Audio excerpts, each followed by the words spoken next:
پاکستان تحریک انصاف کی اب کیا حکمت عملی ہے یہ ہمیں بتائیں گے پاکستان تحریک انصاف کے بانی رکن پاکستان کے نامور قانون دان سابق صدر سپریم کورٹ بار ایسوسی ایشن جناب حامد خان صاحب بہت بڑا اسٹرائک بیک کیا ہے ایک طرح سے الیکشن کمیشن آف پاکستان نے. آج صبح کا جو سپریم کورٹ کا ماحول تھا اور اس میں جو پی ٹی آئی کے لیے کوئی سائے آف ریلیف اور کچھ ماحول بہتری نظر آ رہی تھی, اس وقت تو پریکٹیکلی آج الیکشن کمیشن آف پاکستان نے پی ٹی آئی کا آئندہ الیکشن میں اس کا سمبل لے کے اور اس کے حوالے سے جو فیصلے کیے ہیں پریکٹیکلی اس کی فیٹ کو سیل کر دیا ہے اس وقت الیکشن کمیشن نے, کم از کم اپنے طور پہ. جی بالکل صحیح آپ نے کہا. اس سے بڑی زیادتی اور ناانصافی کیا ہو سکتی ہے کہ ایک نیشنل پارٹی کو جس نے 2 نیشنل الیکشن جنرل الیکشنز لڑے ہیں ایک نشان پر, اس نشان سے اس کو محروم کیا جائے. تو اس کا مطلب یہ ہے کہ آپ چاہتے ہیں کہ اس پارٹی کو باہر کر دیا جائے اور ان کو باہر کر کے الیکشن کرائے جائیں, جو کہ کافی عرصے سے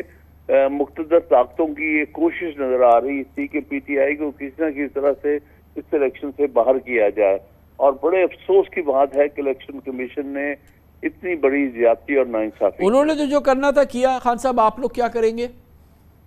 ظاہر ہے ہم اس کو چیلنج کریں گے اور پھر فور کریں گے. کہاں کریں گے چیلنج سر؟ اس پر ابھی مشورہ کرنا ہے. میرے خیال میں کہ پشاور ہائی کورٹ مناسب فورم ہوگا اس کو فوراً. آپ براہ راست سپریم کورٹ نہیں جا سکتے؟ سپریم کورٹ اس فیصلے کے خلاف تو پہلے ہائی کورٹ ہی جانا پڑتا ہے.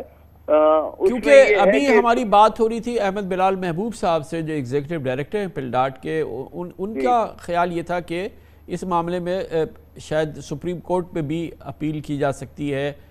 رجوع کیا جا سکتا ہے. کیونکہ آلریڈی ایک کیس جو ہم نے کیا ہوا جس میں ہم نے کہا ہمیں لیول پلینگ فیلڈ نہیں مل رہا, جس پر آج آپ نے دیکھا کہ کچھ ہمیں ریلیف بھی سپریم کورٹ نے دیا ہے.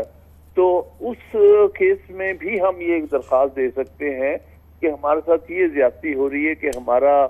جو انتخابی نشان ہے وہ ہم سے لے لیا گیا ہے. ہر صورت تو خان صاحب چاہے کچھ بھی ہو, آپ پشاور ہائی کورٹ جائیں یا جو بھی اپیل کریں گے سپریم کورٹ یا واٹ ایور, وہ تو کل ہی اب ہوگا نا, کوئکلی کرنا ہوگا جو کچھ بھی ہے. جی وہ اس میں مسئلہ یہ ہے کہ ایسے دن انہوں نے اپنا فیصلہ دیا ہے کہ کل ہائی کورٹ اور سپریم کورٹ میں سے کچھ بھی کوئی بھی اویلیبل نہیں ہے, اور پھر اس کے بعد 2 دن کی چھٹیاں آ رہی ہیں, 24 کی سنڈے کی اور 25 کی آ رہی ہے اس کی چھٹی. تو بہرحال اس میں ہمیں کوئی نہ کوئی راستہ ڈھونڈنا پڑے گا کہ کوئی تو ہم کہیں سے ریلیف لے سکیں. تو بہرحال وہ ہم آپس میں لیکن خان صاحب بہرحال اب یہ تو کوئی ان ایکسپیکٹڈ چیز ڈیولپمنٹ نہیں ہوئی ہے آج جو الیکشن کمیشن سے ہوئی ہے, تمام صورتحال آپ کے سامنے, تو آپ کے پاس ایک کنٹینجنسی تو ہوگی نا, ایک فال بیک تو ہوگا, پلان بھی تو ہوگا. نہیں, فال بیک تو یہی ہے کہ ہم نے اس کا فی الفور اس کو چیلنج کرنا ہے. باقی جو فال بیک ہے وہ اس میں پھر بھی الجھاؤ ہے, اور جو اس وقت حالات جا رہے ہیں اس میں ہم ان سے کوئی اچھی توقع نہیں رکھتے, کیونکہ اس میں جو فارم بنایا گیا ہے اس میں ایک ٹریپ ڈالا گیا ہے پی ٹی آئی کے لیے. اس میں 2 آپشن,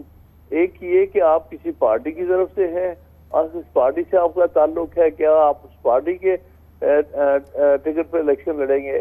تو پہلا تو یہ انہوں نے آپشن. دوسرا, کیا آپ آزاد امیدوار ہیں, آپ کسی پارٹی سے افیلیٹڈ نہیں تو آپ آزاد امیدوار کے طور پہ لڑیں گے. اس طرح کر کے انہوں نے 2 کوشچن اس میں کالمز اس میں ڈالے. اس کا تو مطلب یہ تھا کہ اگر ہم بطور آزاد امیدوار کے اگر دیتے ہیں اور بعد میں ہم پارٹی کا سمبل چاہتے ہیں تو وہ انکار کیا جائے گا, اور اگر ہم نے پارٹی کا ذکر کر دیا اور وہ پارٹی کو اس کا سمبل نہیں دیا گیا تو پھر اس صورت میں وہ ویسے ہی الیکشن سے باہر ہو جائیں گے. یہ ساری چیز کے پیچھے ایک خاص ذہن نظر آتا ہے, اور اس سے بھی ہم بہت پریشان تھے کچھ دنوں سے کہ یہ جو نامینیشن پیپرز میں یہ 2 جو کالمز, یہ 2 آئٹمز رکھے گئے ہیں, جس کے پیچھے بھی پی ٹی آئی کے خلاف کچھ سازش. تھینک یو سو مچ. حامد خان صاحب ہمارے ساتھ تھے. اب ہم بات کریں گے جناب ایک اور ممتاز آئینی قانونی ماہر جناب سلمان صفدر سے, اور امپورٹنٹ ہے سلمان صفدر صاحب کیونکہ وہ وکیل تھے عمران خان صاحب کے سائفر کیس میں, جس کو کہ آج زک پہنچی ہے خاص طور پر سپریم کورٹ آف پاکستان میں. بہت بہت شکریہ سلمان صفدر صاحب. یہ فرمائیے گا کہ آج سائفر کیس کے حوالے سے بہت امپورٹنٹ آبزرویشنز آئی ہیں سپریم کورٹ کی، اور اس میں ظاہر ہے کہ بہت ہی کرٹیکل معاملات سامنے آئے ہیں، اور اس کے ساتھ ہی بیل ہو گئی ہے، انہوں نے ایکسیپٹ کی اس کیس میں مخدوم شاہ محمود قریشی کی، عمران خان صاحب کی۔ آپ کے خیال میں جو سب سے امپورٹنٹ آج کی ڈیولپمنٹ ہے سائفر کیس کے حوالے سے، وہ کیا ایلیمنٹس ہیں جس نے کہ جو گورنمنٹ کا جو کیس ہے اس کو سب سے زیادہ امپیکٹ کیا ہے، جو سپریم کورٹ کی آج کی آبزرویشنز، کامنٹس اور جو رائے تھی؟ دیکھیں، آج کا فیصلہ یقیناً سائفر کیس تو میں کہوں گا کہ پراپرلی آج ڈیفیوز ہو گیا، کیونکہ جو آج آبزرویشنز اور جو ایویڈنس وہاں پر پریزنٹ کیا گیا اور جو پوائنٹس ہم نے لیے، ان پوائنٹس کو ریبٹ کرنے کے لیے پروسیکیوشن کے پاس آج کوئی ایویڈنس نہیں تھا۔ میں آپ کو یہ بتاتا چلوں کہ سائفر کیس 15 اگست سے مین فوکس جو پولیٹیکل وکٹمائزیشن کا رہا ہے اور پولیٹیکل اوپوننٹس کا رہا ہے، ان کا وہ دیور mainly banking on cipher case,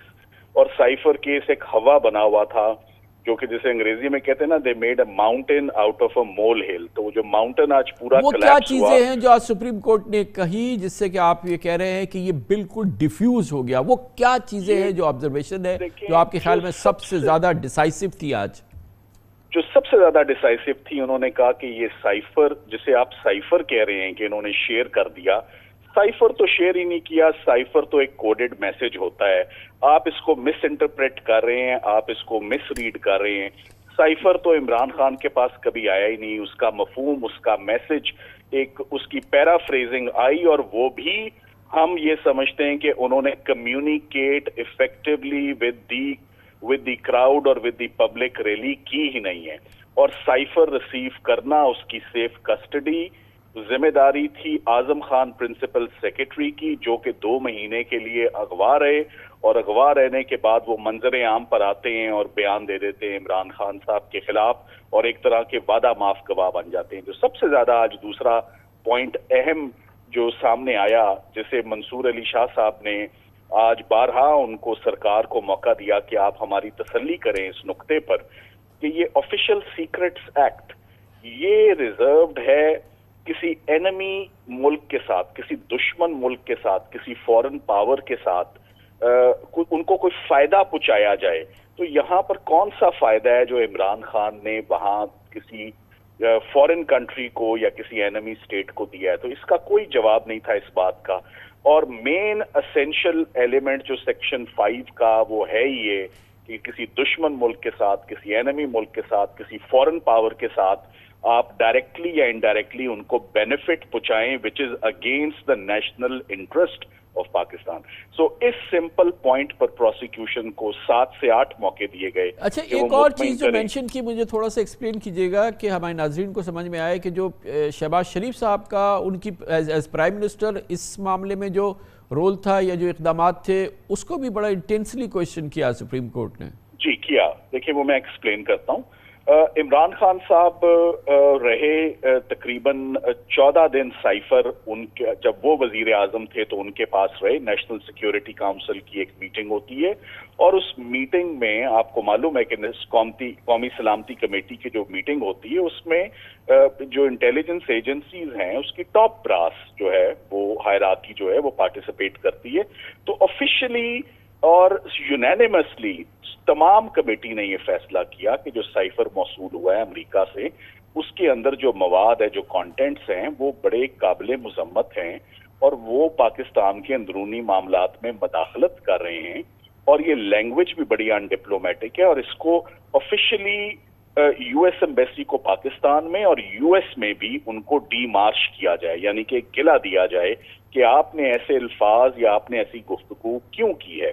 تو یہ بات دوسری دفعہ جب شہباز شریف صاحب وزیر اعظم بنتے ہیں، حلف لیتے ہیں ووٹ آف نو کانفیڈنس کے بعد، تو وہ بھی ایک نیشنل سیکیورٹی کمیٹی کی میٹنگ کو پریزائڈ کرتے ہیں ایز چیئرمین، اور وہ اپروو کرتے ہیں اس بات کو کہ سائفر کے کانٹینٹس تو آبجیکشنیبل ہیں، اور ڈی مارچ بالکل درست کیا گیا، یہ گلہ شکوہ جو دیا گیا یہ درست ہے۔ اور ان کے پاس سائفر کی جو ڈیوریشن ہے رہنے کی وہ تقریباً 170 دن ہے۔ سو لب لباب یہ ہے کہ ایک وزیر اعظم کے پاس سائفر 14 دن رہتا ہے، اور ایک وزیر اعظم کے پاس سائفر 170 دن رہتا ہے، جبکہ فیڈرل انویسٹیگیٹنگ ایجنسی تفتیش صرف ایک وزیر اعظم سے کرتی ہے اور دوسرے کو نہ نوٹس کرتی ہے، نہ بلاتی ہے، نہ وہ گواہ ہے، نہ وہ ملزم ہے. تو یہ کیسے انہوں نے فیصلہ کر لیا کہ وہ دوسرے وزیر اعظم کو جس کے پاس سائفر اتنا عرصہ رہا، ان کو انہوں نے کیوں نہیں شامل تفتیش کیا؟ تو یہ بیل کی گراؤنڈ آج بنی.